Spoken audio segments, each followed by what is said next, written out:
I was expecting to be jailed this week, but my lawyers really put up a great fight.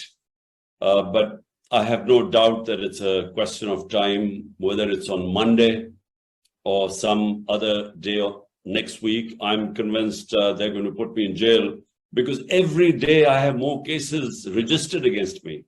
Now I think I've broken a world record that I have now 180 cases and increasing by the day. And unfortunately, there's right now we are facing law of the jungle. This is unprecedented. That not just that there are 180 cases against me, but most of my senior leadership is in jail. The only way they can come out is if they renounce that they're part of my party. That's the only way they come out. And almost 10,000 workers of mine are in jail right now, going through the worst sort of situation. People who are my ticket holders, who have given tickets to contest the elections, they are being forced to leave my party. Otherwise, their houses are broken in. I mean, this is all common knowledge. It's been going on for over a month. Their houses get broken in. Their families are, and they are all in hiding. So their relatives are picked up. Young boys have been picked up. Their women. So we are facing the worst sort of persecution. It's never been done. This sort of thing has never been done in Pakistan to political workers. So it's a matter of time. I expect maybe Monday, maybe a few days later, but I don't see being out of jail for long. Well, definitely our ex-army chief, he engineered the whole thing. He used the intelligence agencies to break my party members and also our allies. So it was a coalition government. And this is at a time when our government economically was performing the best any government has performed in the past 17 years. And this is despite 2 years of COVID-19. And when our government was considered internationally to be the top 3 governments that coped the best with the COVID-19 pandemic. So he engineered the whole thing to get an extension. And he then joined hands with the current prime minister, who was facing corruption cases. He was under trial at the time, and they engineered this thing. And where did the US come in? They fed the US this bit that I was anti-American. I'm talking about the army chief. He actually had a lobbyist who was paid by my government without my knowledge, who was lobbying in the US to say how anti-American Imran Khan was and how pro-American the army chief was.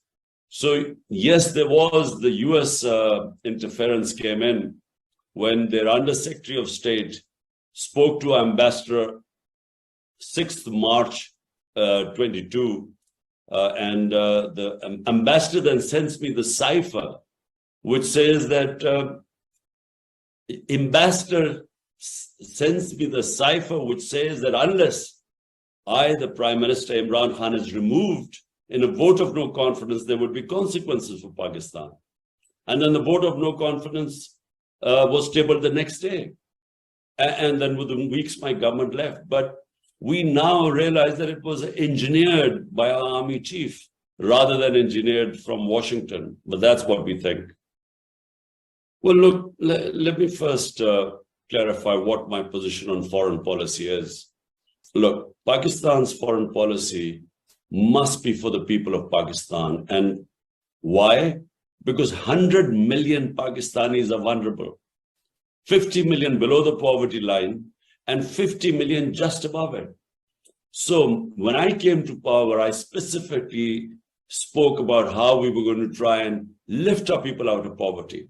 Now, in doing so, you have to have a foreign policy that is basically non-aligned, like India. Now, India, for instance, they trade with China. They bought Russian oil at discounted price, yet they are partners with the US, one of the most strategic partnership they have in the Quad with the US. Because India, their governments are concerned about the vast number of poor people in India, the level of poverty. Same is the case with Pakistan. So my idea was not to be anti any government. My idea was that my concern, the people elected me to help them get out of poverty. Now, we were involved in two conflicts. We joined the US jihad, the Afghan jihad against the Soviets in the 80s. And then after 9/11, we again joined the US war on terror. Both these conflicts took a heavy toll on Pakistan. The 80s one left 5 million refugees in Pakistan, Kalashnikovs, drugs flowing in, militant groups. And we suffered from all that, the consequences. Then after 9/11, we joined the US war on terror. 80,000 Pakistanis died. They were killed in that war. And then over $100 billion were lost to the economy. So if my concern are the 100 million vulnerable people of Pakistan, then the best way is to stay out of conflicts. Be partners in peace. We played our part in trying to get the Taliban and the US across the table. And we were responsible. Pakistan, my government was responsible in the Doha talks. But to be part of any conflicts, I think we just cannot afford it. So more like the Indian foreign policy. I think the whole Afghan war was a mistake. You know, if you know the history of Afghanistan, they do not accept foreign invaders. Whether it was a superpower, Britain in the 19th century, or the Soviets in the 20th century, or the US going into Afghanistan. If the target was Osama bin Laden, then after Osama bin Laden was taken out, they should have left. Or if it was, I never understood the aims of the Afghan venture by the US. I never understood that. What did they want to achieve from it?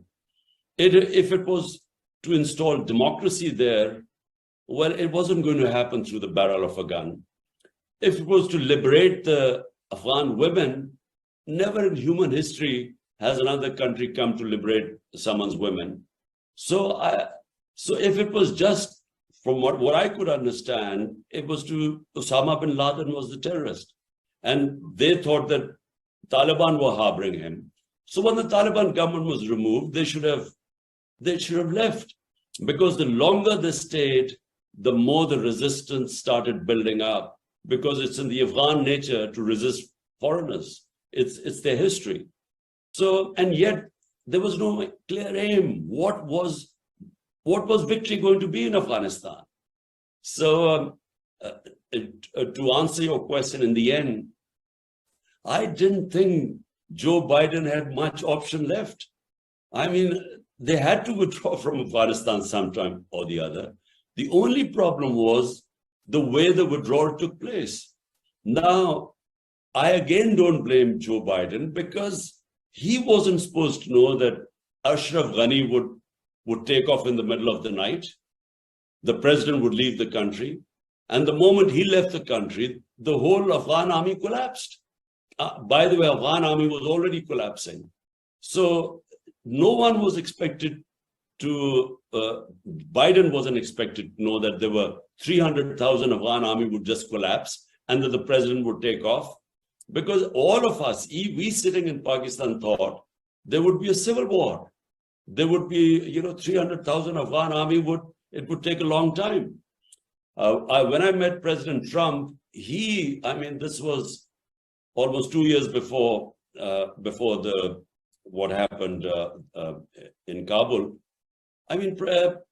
President Trump thought that the Afghan government would last 6 months after the withdrawal, but no one expected that the way it collapsed. And so because it collapsed in the way it did, the whole withdrawal became chaotic, and no one was expecting it. And then the airport scenes. And I think President Biden actually got a lot of flack, but, if that had happened 2 years later, for instance, if 2 years later they had withdrawn, and if the president had fled, as Ashraf Ghani did, the same thing would have happened 2 years later. So I think, he couldn't have predicted the collapse of the Afghan army and the president leaving the country.